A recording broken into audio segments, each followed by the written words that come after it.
미국엔 나스닥, 우리나라엔 코스닥이 있다면 뉴스쇼에는 뉴스닥이 있습니다. 뉴스쇼 증권시장 뉴스닥. 오늘 새해 첫 뉴스닥은요. 특별한 게스트 한 분이 오셨네요.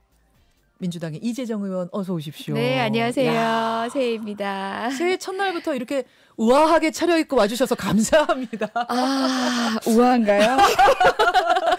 유튜브로 확인 여러분들 하시면 되겠고요. 예. 그리고 우리의 뉴스닥 게스트 이상일 전 의원 어서 오십시오. 네, 반갑습니다. 새해 복 많이 받으십시오. 이상일입니다. 두 분 초면은 아니시죠? KBS에서도 라디오에서 네네. 뵙고 토론한 적이 있고요. 그러시네요. 예, 방송으로 뵌 적 또 있었습니다. 온내 활동을 하기 열심히 하시니까 맞아. 또 저희가 뉴스에서 많이 봅니다. 사실은 뉴스닥이 뭐 이야기를 하다 보면은 또 치열해지는 코너예요. 네, 오늘 그 새해 첫날이라 좀 부담스럽게 그러시죠. 그래서 오늘 치열함으로 들어가기 전에 두 분이 오늘 새해 첫날인 만큼 덕담을 좀 주고 받으시면 어떨까? 네, 그 우리 이 의원님 반갑습니다. 늘 원내에서 열심히 활동하시는 거 잘 알고 있고 또 안양에서 내년 총선을 준비하시는 걸로 알고 있는데 공교롭게도 아니 어디 그 지역이 지역군지도 알고 계셨어요? 네, 안양 동안을이죠. 예, 맞습니다. 와, 그 제 입으로 지역이 하기 힘든 이야기를 해주시네요. 공교롭게도 또 제가 지난 12월 12일 그날 이 아침에 여기 나와서 예산안 문제와 관련해서 그 예산안 처리 참 문희상 의장님 제가 존경했는데 좀 실망 많이 했다. 그리고 이인영 원내대표님 여당 원내대표인데 좀 더 열린 마음으로 야당하고 그 예산안 문제 협의했어야 되는 거 아니냐 이런 다음에 그런 말씀하고 그날 가셨죠. 저녁에 네.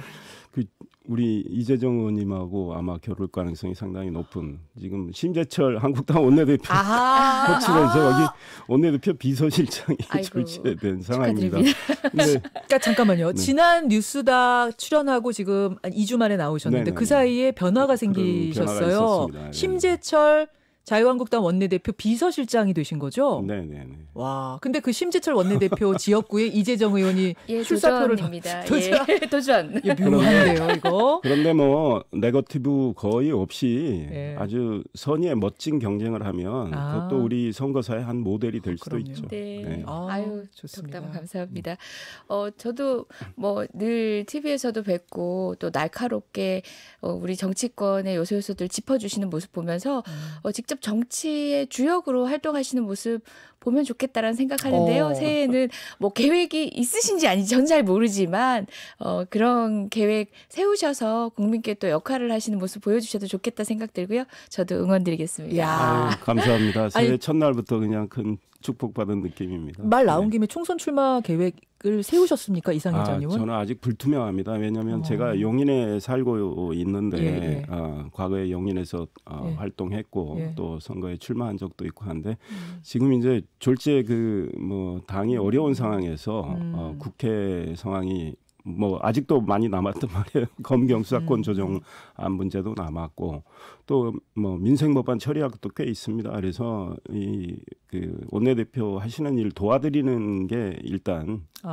저의 미정 제1 그럼 목표고 한마디로 미정 그렇습니다. 반반 반반 정도로 생각하시면 될 것 같습니다. 분출 직전에 그 용함의 느낌이 딱 드는 에너지가 집중이 돼서 정치인의 촉. 예, 그 출마 선언은 아마 이 방송을 통해서 하시게 될 것 같은.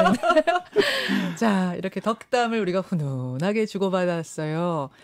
이제 아마 여기까지가 훈훈할 것 같고 뉴스닥도 상한가 하한가 들어가면 어쩔 수 없이 날카로운 의견들을 내실 수밖에 없을 것 같은데 뭐 새해 덕담만 주고받으면서 화기애애하면 좋겠습니다만 워낙 굵직한 뉴스가 새해에도 계속 벌어지고 있어서요. 짚어보겠습니다.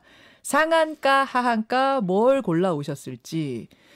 이상일 전 의원에는 상한가 하한가 중에 뭘 일단 고르셨어요? 그러니까요. 참 상한가를 골라서 좀 해드려야 되는데 만약에 상한가를 하라면 저는 윤석열 검찰총장 하고 싶지만 아무래도 지난해 국민들이 가장 좀 놀라셨고 또 실망도 하셨을 것 같아요. 조국 전 법무부 장관 이분에 대한 이제 검찰의 기소가 이루어졌습니다. 그래서 조국 전 장관을 아무래도 하한가로 꼽을 수밖에 없겠다. 근데 이제 하나 덧붙이면 예, 예. 사실은 어제까지도 이제 그 선거법안, 공수처법안 처리가 됐기 때문에 또 제가 문희상, 이인영 두 분을 생각을 했었습니다. 그런데 아예 새해 첫날 뭐 또 지난해 지나갔는데 이미 국민들도 뉴스를 많이 아시고 그래서 조국 전 법무부 장관을 하한가로 하한가 조국 전 장관 잠깐 기다리시고요. 이재정 의원은 상한가 하한가 중에 어느 쪽 골라오셨습니까? 예, 저 뭐 사실 상한가로 방금 얘기하셨던 국회에서 뭐 통과된 그 20년간 수건이었던 공수처라고 이야기하는 그 부분을 고민을 했었고요. 하한가를 골랐습니다. 자유한국당 +1. 우리 흔히 4+1이라는 표현을 쓰잖아요. 1+1을 골랐습니다. 그럼 그 자유한국당 +1에서 1은 어디예요? 누구예요? 예, 뭐 자유한국당 얘기도 살짝 걸치겠습니다만은 그 +1 원내 교섭단체인지 아닌지 등등 이제 정체가 이제 정체성을 확연히 지울 수 없어서 +1이라는 표현을 썼잖아요. 예, 예. 바로 그 원내 교섭단체 비스무리한 정치 세력화된 검찰을 골랐습니다. 검찰을 예. 하한가로 예. 자유한국당과 묶어서 예, 뭐 묶어서라기보다 묶어서 묶어서. 아 이렇게들 오늘 뭐 아까 두 분이 들어오시면서 첫날이니까 우리 너무 싸우지 말고 훈훈하게 하죠 이러시면서 들어왔는데 지금 하한가 골라오신 것들을 보니까 과연 이게 훈훈하게 될지 모르겠습니다. 마음을 자꾸 붙이시네요. 자 이야기 나눠보죠. 먼저 이상일 전 의원의 이상일 이제 비서실장 이렇게 아닙니다. 될까요? 저는 아직 뭐. 전 의원이 좋습니다. 그렇습니까? 뭐 학교에서도 강의도 하고 있고. 예. 네. 이상일 전 의원의 하한가. 조국 전 장관 어제 검찰이 불구속 기소를 했습니다. 제가 일단 잠깐 정리를 해드리면 뇌물수수를 비롯한 11개 혐의. 11개 혐의네요. 부산대 의전원에서 받은 장학금을 검찰은 뇌물로 받고 부인 정경심 교수와 함께 자녀들 입시에도 관여한 혐의를 적용해가지고 뭐 서울대 공익인권법센터 인턴 활동 예정 증명서 이거는 지인에게 부탁해서 발급받은 허위다. 그리고 최강욱 청와대 공직기강 비서관 법무법인에서 인턴 활동 확인서를 받았는데 이것도 허위다. 그리고 딸의 서울대 공익인권법센터 인턴 증명서는 아예 위조된 거다. 뭐 이런 것들을 쭉 적어놨더라고요. 그러자 청와대는 태산 명동의 서일필이었다. 태산이 울리도록 야단 법석 떨었는데 그 결과는 생쥐 한 마리 튀어나온 수준이었다. 옹색하다. 이런 또 논평도 내놨습니다. 그러니까요. 청와대 윤도한 수석이죠. 저처럼 기자 출신인데. 그러니까 일단 청와대부터 말씀을 드리면 조국 전 장관의 범죄 혐의가 11개. 대리시험, 아들 대리시험까지 봐줬습니다. 유학 간 아들 대리시험을 조국 전 장관 부부가. 그게 지금 그렇죠. 온라인 시험 얘기하는 건가요? 예. 이거는 어제 처음 나온 얘기죠. 네, 그렇죠. 온라인 시험 얘기는. 그다음에 그 공직기강 비서관 법무법인에서 인턴했다는 것도 아마 처음 나온 거 아닌가요? 어제 처음 나온 겁니다. 그런데 우리 국민들 그런 생각 하실 것 같아요. 우리 위조 하나 하는 것도 간 떨려서 못 하는데 위조가 너무 많아요. 이거 상상할 수 있는 건가? 게다가 뭐 자식에 대한 사랑이 어느 부모나 다 똑같지만 또 미국 가서 공부하는 아들, 뭐 두 조국 장관 부부가 워낙에 똑똑한 분이긴 하지만 그런 온라인으로 대리시험을 봐준다 이런 발상까지 조국 전 장관이 그게 나와 있잖아요. 휴대폰으로 보내면 시험 문제가 제대로 안 보이니 이메일로 보내라. 해가지고 아들이 또 그 온라인 시험 이메일로도 보낸 걸로 이제 확인이 됐는데 검찰이 수사한 내용이 법원에 가서 재판 과정에서 또 어떤 거는 뭐 무죄가 날 수도 있고 합니다. 그러나 일단 수사 내용이 맞다고 생각한다면 사실은 굉장히 놀랄만한 일들이 많습니다. 그 다음에 부산대 의전원 장학금도요. 그 장학금 준 분이 나중에 장학금이 떨어지니까 개인 돈으로 지급을 했습니다. 그런데 그 600만 원, 1200만 원 중에 600만 원이 뇌물입니다. 왜냐하면 조국 전 장관이 청와대 민정수석으로 있을 그 기간에 지급된 장학금인데. 그것만 지금 문제 뇌물로 본 겁니까? 일단 그렇습니다. 1200만 원 중에. 그런데 그 장학금을 준 노한중 교수, 지금 부산의료원 원장인데 이분이 이제 양산 부산대 병원장을 하시다가 부산대 병원장이 되고 싶었어요.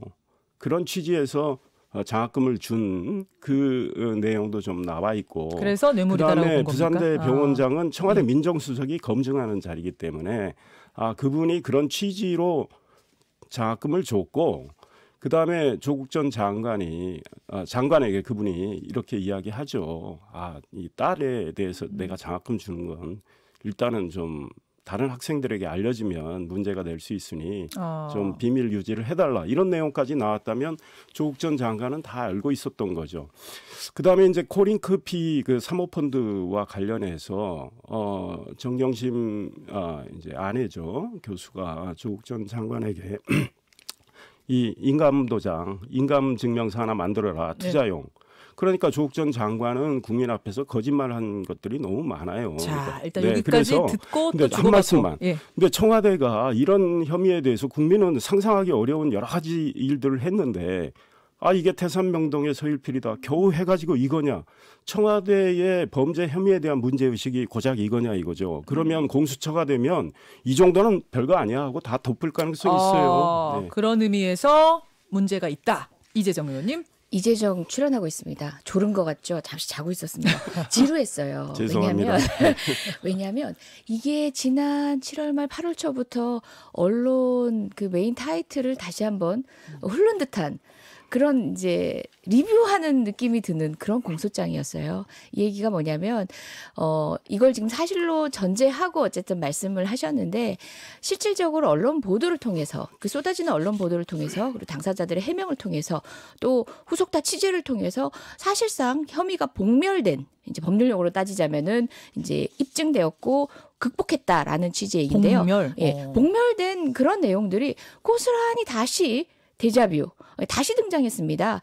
그래서 130일 가까운 수사를 하면서 그야말로 인디안 기우제다 이런 얘기가 네티즌들이 이제 조소석김 비판을 했었는데요. 기우제를 지내서 비가 오는 게 아니라 비가 올 때까지 기우제를 지내버리면 비가 올 때까지 그렇죠. 인디안 기우제는 결국은 비가 오는 날도 기우제를 지내는 거죠. 그때까지 끝장을 보겠다라는 검찰의 의지가 그것도 비도 안 오는데 비인 양 결론을 지은 사태입니다. 그래서 저는 이상일 의원님, 전 의원님이 계속 얘기하신 그 타이틀을 언론사들을 떠올리면서 이렇게 머리에 떠올려 보고 있었는데요. 실질적으로 새로운 논박을 할 것들이 없었습니다. 어떻게 보면 검찰이 정리했어야 될 공소 사실들이 굉장히 많은데도 불구하고 나열식으로 공소장 안에 모두 넣었고요.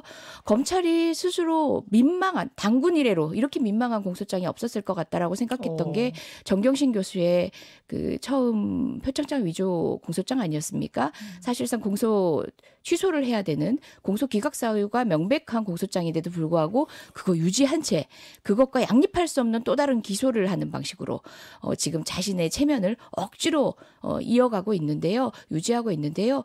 검찰이 이런 반성적 고려를 하지 않는 태도가 조국 교수의 기소장에서도 그대로 드러났다는 생각입니다. 자, 제가 두 분께 지금 충분히 말씀하실 기회를 한 번씩 드렸고요. 이제 시간이 제한이 되어 있기 때문에 다음부터는 조금 발언 시간을 조금만 줄여서 주고받고 했으면 좋겠다는 말씀을 드리고. 예. 네. 이상일 의원님 어떻게 생각하세요? 짧게 이야기하겠습니다. 검찰이 그동안 수사할 게 얼마나 많았으면 이렇게 시간이 걸렸겠습니까? 게다가 정경심 교수 걸핏하면 건강이 좀 안 좋다는 이유로 수사에 불응하는 경우도 많았고요. 조국 전 장관 역시 비슷했습니다. 오래 걸릴 수밖에 없는 이유가 있었다. 네, 결국은 이제 재판을 통해서 다 확인이 될 거고요. 검찰이 그동안 수사한 거를 기소장을 통해서 이제 밝힌 거죠. 알려진 거기 때문에 언론사의 많은 보도 중에 의혹으로 끝난 것도 있고 확인된 것도 있는 거죠. 그런데 국민들께서 한번 생각해 보십시오. 그 공소장에 나타난 그 조국 전 장관의 범죄 혐의, 그다음에 이것이 과연 공정이고 정의인가? 조국 전 장관이 과거 교수 시절에 또 청와대 민정수석으로 있을 시절에 그 훌륭한 말들 다 남겼는데 본인의 행동은 어땠는가? 그 이중성은 어땠는가? 국민들 다 아실 겁니다. 그래서 이렇게 일반 국민들로서는 참 하나하기도 어려운 이런 범죄 혐의를 여러 차례 한 이거에 대해서 국민들께서 판단하시리라고 보고 또 법원의 판단이 있을 걸로 생각합니다. 이게 그러니까 옹색하고 별거 아닌 게 아니다 그 말씀이신 그렇죠. 건데요. 이재정 의원님. 위조가 어디 쉽게 하는 겁니까 국민이? 예, 통상은 공소장이 이렇게 법원에 제출되는 기소 단계에 되면요, 공소장 1번주의라고 해서 법원이 편견을 가지지 않도록 이제 한정된 사실만 거시하는 그런 원칙들이 있습니다. 공소장 1번주의가 형해화됐다, 사실상 무의미해졌다라는 게 보통 일반인들은 사건에 다가갈 수가 없거든요. 근데 지금 공소장에 적시된 사실들은 우리 국민들이 검찰과 함께 수사를 하고 있었습니다. 수사 내용 각각이 흘려져 나오면서 사건 내용 이미 다 파악하고 있었습니다. 지금 굳이 기소할 필요 있나? 진작에 기소했어도 될 내용인데 라고 할 정도로 이미 검사가 가지고 있는 모든 패들이 언론을 통해서 공표되고, 그거 자체도 문제지만 공표된 이유고 그 이상의 새로운 사실이 없다는 얘기고요. 지금 이상일 전 의원님 말씀하시는 거에 답변하기는 굉장히 곤란한 게 이 조국 전선이라고 어떤 분들이 붙이시는 만큼 그 과정에서 여당 대변인으로서 참으로 힘들었습니다. 위법과 도덕성이 섞이고요. 또 도덕성과 관행이 섞이고요. 관행도 역시 제도 안에 섞이면서 그것들을 지금은 조국 장관의 위법성 여부에 대해서 얘기합니다. 하고 구분해내기가 쉽지 않거든요. 그렇다 보니까 어떻게 보면 제도의 부족함을 성찰해야 되는 집권 여당의 모습이 또 이거는 관행이었다라는 말 자체로 제도의 그런 불합리함까지도 옹호한 것처럼 보이기도 하고 자, 이건 위법이 아닙니다. 위법이 아니면 다냐 그러거든요. 도덕성의 문제는 또 별개로 평가할 수 있음에도 불구하고 하나하나의 어떤 문제 제기에 그 전선에서 방어를 하는 단어들을 다음 영역에 이렇게 대입을 했으면서 어떤 이미지에 있어서는 우리가 말씀드리기가 참 곤란한 복합적 상황이었지만 지금 검찰이 이야기하고 있는 부분은 솔직히 자명이 드러난 부분입니다. 좀 아쉽습니다. 제가 공교롭게 하한가로 한 그 검찰과 논제는 다릅니다만은 얘기는 겹칠 수 있겠네요. 자, 그럼 그 이야기로 좀 넘어가 보죠. 예, 지금은 주어진 시간이 10여 분 남았기 때문에 넘어가겠습니다. 이재정 의원이 꼽아온 하한가가 자유한국당 +1. 방점은 오히려 원에 찍으신 거예요? 검찰 쪽에? 뭐 비등합니다만 반반입니까? 새로운 등장에 많은 관심들을 보이실 테니까요. 자, 그럼 자유한국당 +1 왜 하한가입니까? 예, 흔히 이제 4+1에 대해서 자유한국당에서 늘 했던 얘기가 네. 야, 이거 법에도 없는 실체들 아니냐 얘기했지만 국회에서 협치를 할 때는 뭐 법률상 있는 교섭단체 간만은 하는 거 아닙니다. 그런데 더더욱 법의 실체도 없고 국민 정서에도 실체 없는 게 바로 1+1이었습니다. 검찰이 사실상 공수처 수정안이 패스트트랙 상정 전은 말할 것도 없고요. 패스트트랙 이후에 표결 직전에 공수처 수정안이 4+1에서 제한되는 과정에서도 국회를 수도 없이 드나들었습니다. 의원들을 수도 없이 접촉했고요. 물론 어떤 기관의 전반적인 조직 구성의 중요 변경과 관련된 개정안에 대해서, 개혁안에 대해서 의견을 내는 건 맞고 또 의원들로서도 경청하고 싶은 지점도 있습니다. 그런데 막판에 심지어 결단이 내려진 순간 이후에도 계속 접촉을 하면서 번복을 요청을 합니다. 한국당 의원들 만났어요? 뭐 한국당 의원뿐이 아니었다고 생각합니다. 그렇게 들었습니다. 그런데 이런 상황 자체가 저는 검찰이 검찰만 하더라도 교섭단체 이미 구성된 것 같아. 원내에서 지금 영향력 보면 이런 얘기하는 의원들이 한두 명이 아니었어요. 검찰당? 그렇죠. 그래서 자유한국당이 모종의, 그러니까 명시적으로는 아니었겠지만 모종의 거래 관계에서 이제 검찰의 입장을 가장 잘 대변하고 있었거든요. 4+1 자유한국당 옆에 검찰이 있었습니다. 자, 이상일 전 의원이 하실 말씀 많아 보이는데요. 그렇습니다. 할 말씀 많는데 뭐 거래 이야기도 해야 됩니다. 그런데 우리 이재정 의원님, 뭐 민주당 의원님들 그러시는지 몰라도 이 편견과 장문 실력이 좀 뛰어납니다. 이런 생각이 드는데요. 제가 그 원내대표 비서실장으로 있는데 예. 이 과정 다 알고 있습니다. 그리고 민주당과 한국당이 물밑에서 이 공수처법을 놓고도 이야기한 내용도 알고 있어요. 민주당이 이쪽에 한 이야기하고 4+1의 이야기에서 나중에 처리된 내용하고는 너무 다른데. 어떻게 다릅니까?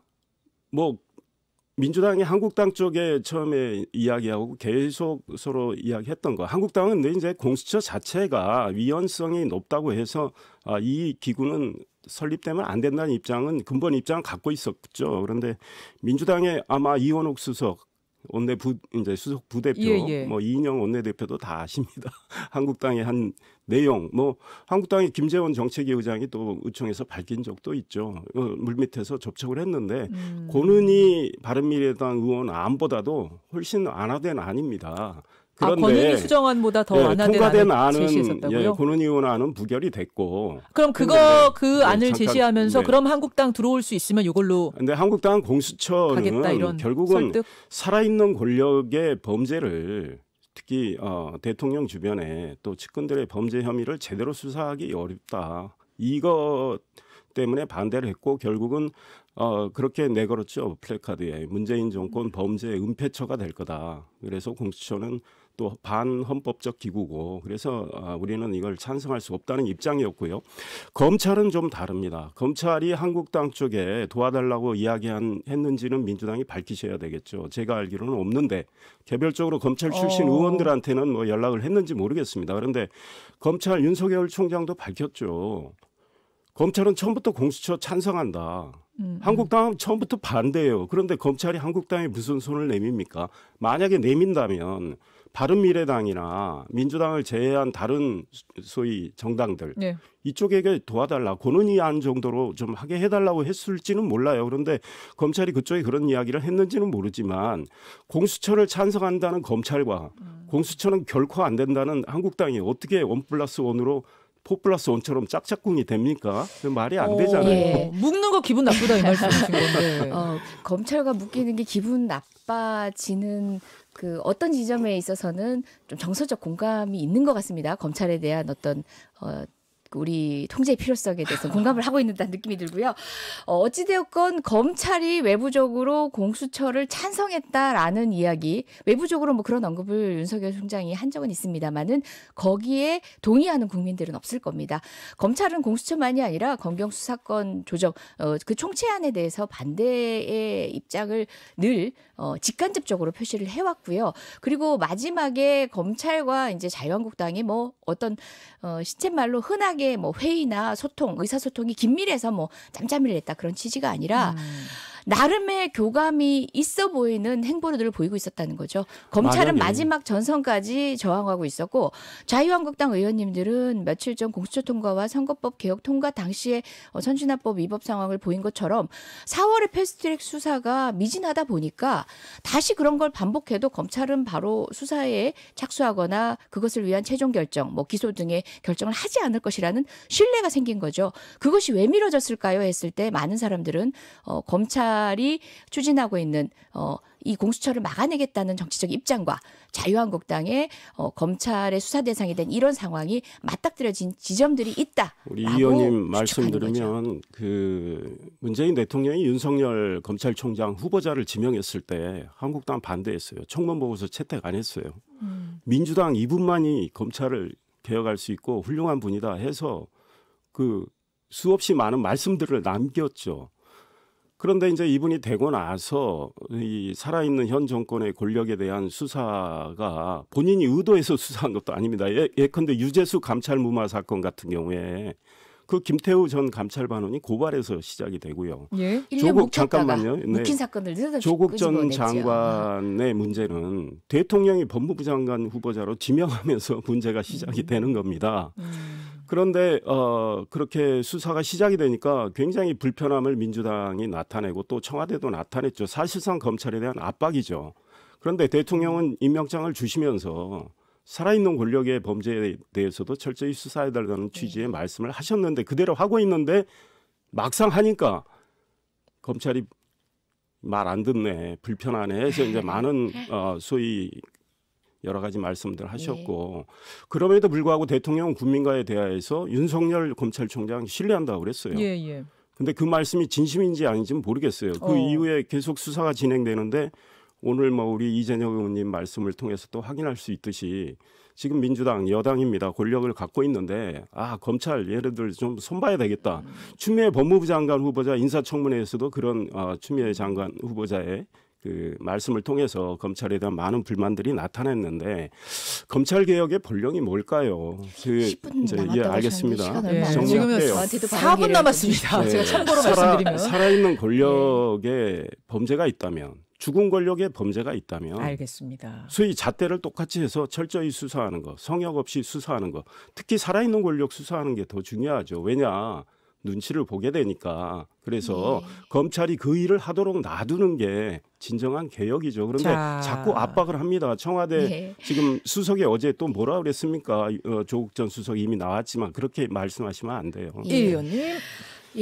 지금 공수처 법안이 통과되면서 우리 의원님은 수사 대상 아니시죠? 그러니까 저도 국회의원이 되면 대상이 되죠. 그렇죠. 저는 바로 대상자가 됩니다. 전직원도 대상입니다. 굳이 따지자면 여당 또는 여당이 임명한 관료들이 더 많은 범죄에서 수사 대상이 됩니다. 공수처에 대해서 권력을 유지하기 위한 권력의 손발이 될 것이다라는 의혹들은 사실상 구조 자체에서 불가능한 일들이었고요. 정치적 레토릭 공세에 불과한 겁니다. 그리고 윤석열 총장에 대해서는 제가 사실 그 국회의원 임기 4년에 모두 대변인을 걸치고 있는 사람입니다. 최장기 대변인인데요. 저 대변인 7번 했습니다. 만만치 않은 두 분이십니다. 예. 그런데 사실 그 과정에서 윤석열 총장 지명에 대해서 우려 이분은 더불어민주당을 위해서 여당을 위해서 복무할 뿐이 아니다. 우려되는 지점들은 봐도 보수성이 아니라 검찰주의자라는 점이다라고 저는 분명히 방송을 통해서 수해 밝혔습니다. 검찰주의자라는 점은 우려된다고 그렇죠. 하셨었어요? 그런 지점들은 우리 당에게도 그럴 수 있다. 다만 원칙적 검찰주의자였으면 좋겠다. 검찰주의자라는 분이 이렇게 검찰을 조직을 옹호하는 방식으로는 아니었으면 좋겠다라고 저는 분명히 밝혔습니다. 그런데 아니나 다를까 우리는 수사가 착수하자 우려를 표했던 게 아니라 수사의 방식이 굉장히 선택적 수사 그리고 또 핀셋 수사인데 유독 더불어민주당의 특정 국면의 어떤 상황에 대한 정치적 개입으로 해석될 우려가 있는 수사 상황에 대해서 저희는 입장을 표명한 것이고요. 그럼에도 불구하고 많은 지지자분들은 뭐라고 하십니까? 왜 이 윤석열에 대한 어떤 인사 조치를 하지 않느냐? 왜 대통령은 여전히 신뢰한다고 하느냐 하는데 바보 같으니 많지 원칙적인 입장, 명분 그리고 그 가치지향적인 어떤 그 코너웍이라고 하죠. 그런 명분이 필요하다는 더불어민주당의 원칙적 자세 때문에 그렇습니다. 그럼에도 불구하고 원칙적 견지에서 바라보건대 검찰의 수사들은 본인 스스로 세워놓은 원칙에도 어긋나고 윤석열 총장이 밝혀놓은 원칙에도 어긋나고 형사소송법, 헌법의 기본 원칙에도 어긋난다는 게 저도 과거 법조인, 지금 휴직 중인 법조인으로서의 가장 너무 상식적인 판단입니다. 잠깐만요. 네. 제가 잠시만 정리를 하겠습니다. 이제 시간이 한 1분여밖에 남질 않아서 뒤에 또 인터뷰들이 기다리고 있어서요. 두 분께 30초씩 덕담도 좋고 마무리 발언도 좋고 못다 하신 말씀도 좋고 하실 기회 드리겠습니다. 반박만 할게요. 그러니까 살아있는 권력이 공수처의 수사 대상이 되는 숫자가 많은 건 사실이에요. 그런데 공수처가 안 하면 그만인 거예요. 지금 구조에서는. 그래서 그 말씀 드리고 이제 우리 국민들께서 7개월 뒤에 확인할 수 있어요. 그다음에 윤석열 검찰 원칙 잘 지키면서 저는 수사하고 있다. 만약에 지금 유재수 감찰 무마, 조국 전 장관 관련, 울산시장 선거 공작 사건 관련 이게 한국당 정권에서 일어나서 지금 윤석열 검찰이 지금 이대로 수사하고 있다면 민주당 잘한다고 그랬을 겁니다.